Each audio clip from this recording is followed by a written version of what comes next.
प्रिय दर्शकों नमस्कार। सबसे पहले आप सभी को मेरी तरफ से शारदीय नवरात्रों की ढेर सारी शुभकामनाएं। माँ भगवती से प्रार्थना करता हूँ उनका आशीर्वाद सदैव आप पर बना रहे।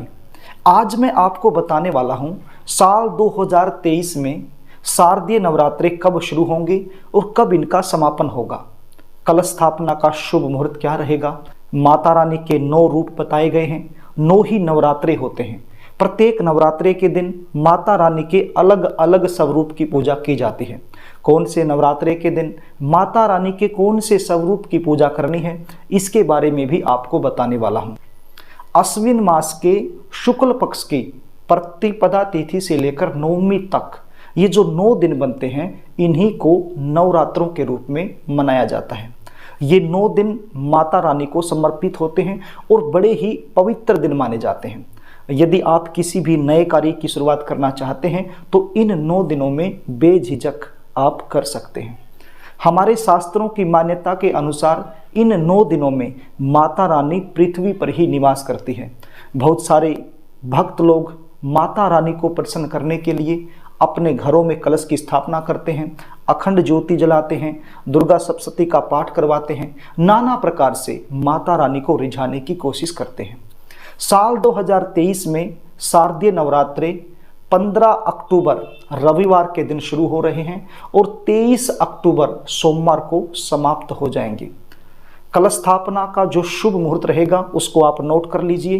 15 अक्टूबर 2023 रविवार के दिन सुबह 10:24 से लेकर दोपहर में 12:30 तक शुभ मुहूर्त रहेगा।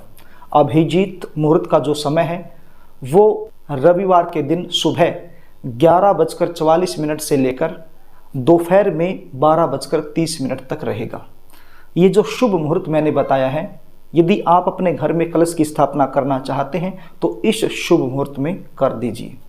प्रिय दर्शकों, यदि आप अपने घर में माता रानी की पूजा करना चाहते हो, कलश की स्थापना करना चाहते हो, अखंड ज्योति जलाना चाहते हो, तो आपने 15 अक्टूबर 2023 रविवार के दिन जो मुहूर्त मैंने आपको बताए हैं, उस मुहूर्त के समय को ध्यान में रखते हुए जल्दी उठना है।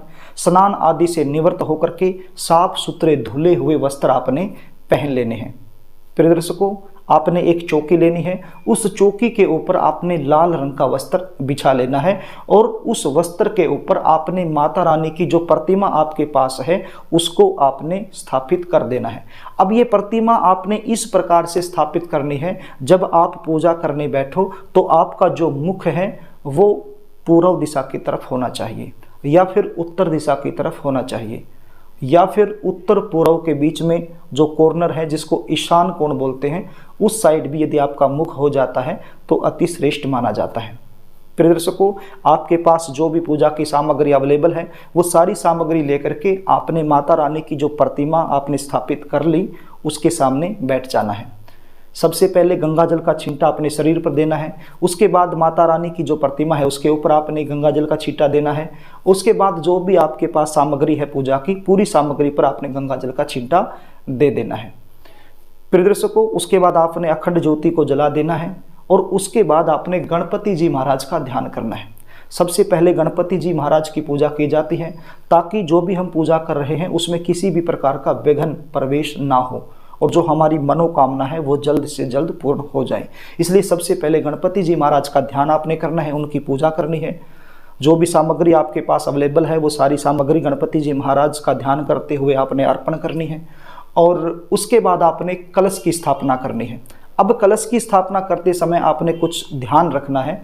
माता रानी की जो प्रतिमा आपने स्थापित कर रखी है, उस माता रानी का जो दाहिना हाथ है उस साइड में आपने कलश की स्थापना करनी है। यानी कि आप बैठे हुए पूजा कर रहे हो, सीधी सी बात है कि आपका जो मुख है वो माता रानी की प्रतिमा की तरफ है, तो आपका जो बायां हाथ है और माता रानी का जो दाहिना हाथ है उस साइड में आपने कलश की स्थापना कर देनी है।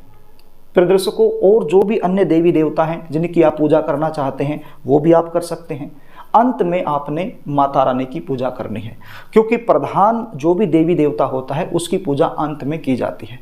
तो आप पूरे विधि विधान से ये पूजा कर सकते हैं। पूजा की सामग्री जो भी आपके पास है वो आप अर्पण कर सकते हैं। प्रिय दर्शकों, अब जान लेते हैं कौन से दिन कौन से स्वरूप की पूजा आपने करनी चाहिए। 15 अक्टूबर रविवार के दिन प्रतिपदा तिथि रहेगी, तो इस दिन आपने माँ शैलपुत्री के स्वरूप को ध्यान में रखते हुए माता रानी की पूजा करनी है। 16 अक्टूबर सोमवार के दिन द्वितीया तिथि रहेगी। इस दिन आपने माँ ब्रह्मचारिणी के स्वरूप को ध्यान में रखते हुए माता रानी की पूजा करनी है। 17 अक्टूबर मंगलवार के दिन तृतीया तिथि रहेगी। इस दिन आपने माँ चंद्रघंटा के स्वरूप को ध्यान में रखते हुए माता रानी की पूजा करनी है। 18 अक्टूबर बुधवार के दिन चतुर्थी तिथि रहेगी। इस दिन आपने माँ कुष्मांडा के स्वरूप को ध्यान में रखते हुए माता रानी की पूजा करनी है। 19 अक्टूबर रविवार के दिन, माफ कीजिएगा बृहस्पतिवार के दिन पंचमी तिथि है, तो इस दिन आपने स्कंद माता के स्वरूप को ध्यान में रखते हुए माता रानी की पूजा करनी है। 20 अक्टूबर शुक्रवार के दिन षष्ठी तिथि है। इस दिन आपने माँ कात्यायनी के स्वरूप को ध्यान में रखते हुए माता रानी की पूजा करनी है। 21 अक्टूबर शनिवार के दिन सप्तमी तिथि रहेगी। इस दिन आपने माँ कालरात्रि के स्वरूप को ध्यान में रखते हुए माता रानी की पूजा करनी है। 22 अक्टूबर रविवार के दिन अष्टमी तिथि रहेगी। इस दिन आपने महागौरी के स्वरूप को ध्यान में करते हुए माता रानी की पूजा करनी है। 23 अक्टूबर सोमवार के दिन नवमी तिथि रहेगी। इस दिन आपने माँ सिद्धिदात्री के स्वरूप को ध्यान में रखते हुए माता रानी की पूजा करनी है। इस प्रकार से प्रत्येक दिन माता रानी के अलग अलग स्वरूप की पूजा आपने करनी है।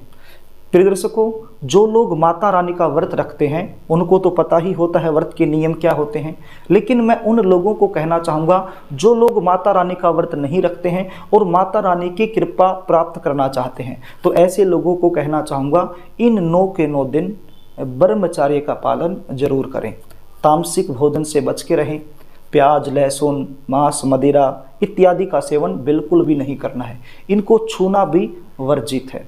यदि आप इन नियमों का पालन करते हैं तो माता रानी की जो कृपा है आपके ऊपर बरसेगी।